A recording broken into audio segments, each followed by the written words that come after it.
The Book of Boba Fett, much like all of Disney's current and future Star Wars shows, has a Luke Skywalker problem. And it's one that no amount of expensive CGI technology can solve. Spoilers for The Book of Boba Fett, Episode 6 ahead.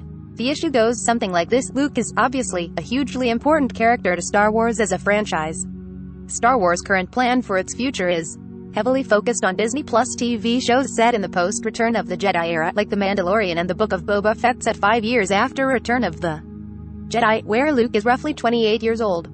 Mark Hamill, who is still portraying Skywalker, is 70, meaning that a vast array of de-aging technology and body doubles are needed to allow the actor to practically portray a character 2.5 times younger. But Star Wars' tendency for nostalgia is quickly becoming an issue, particularly as the de-aged Skywalker is given a more and more prominent role in the story.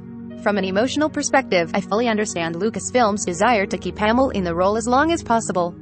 Skywalker's brief appearance in the Mandalorian Season 2's finale was a fantastic moment for fans, and a perfect chance for Hamill to get to play the character in his prime one last time. ID's Luke Skywalker, here to rescue you, cutting down armies of battle droids. But the moment worked in part due to its brevity, with the de-aged actor appearing more of as a cameo at the end rather than a key part of the episode.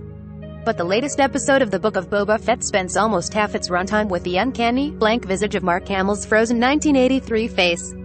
Scenes feel awkwardly cut to long perspectives and odd shots of characters running to presumably give overtaxed animators a break. Even then, the result is still a poor simulacrum. There's almost no emotion or humanity in the part CGI's Luke's face. He rarely cracks a smile, and even brief flares of frustration or disappointment never quite reach his eyes. This isn't to belittle Hamill's performance here, or that of Lucasfilm's animation team. The efforts here are a long way forward from the plastic Y rendition of Peter Cushing's Grand Moff Tarkin in Rogue One, for example.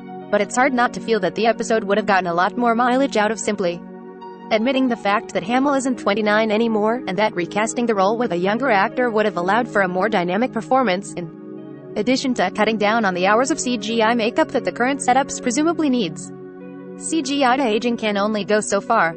And while Hamill's portrayal of Skywalker is, and forever will be, the definitive version of the character, pretending that recasting a new actor to apply a younger version of iconic Star Wars characters is some kind of sacred line that must never be crossed is also ridiculous. The franchise already has done exactly that. The spin-off prequel Solo recast Han Solo with Alden Ehrenreich and Lando Calrissian with Donald Glover. Different performances, sure, than those of Harrison Ford and Billy D. Williams, but also ones that accepted that Ford and Williams were not the best choices to play the 20-something versions of their iconic characters anymore.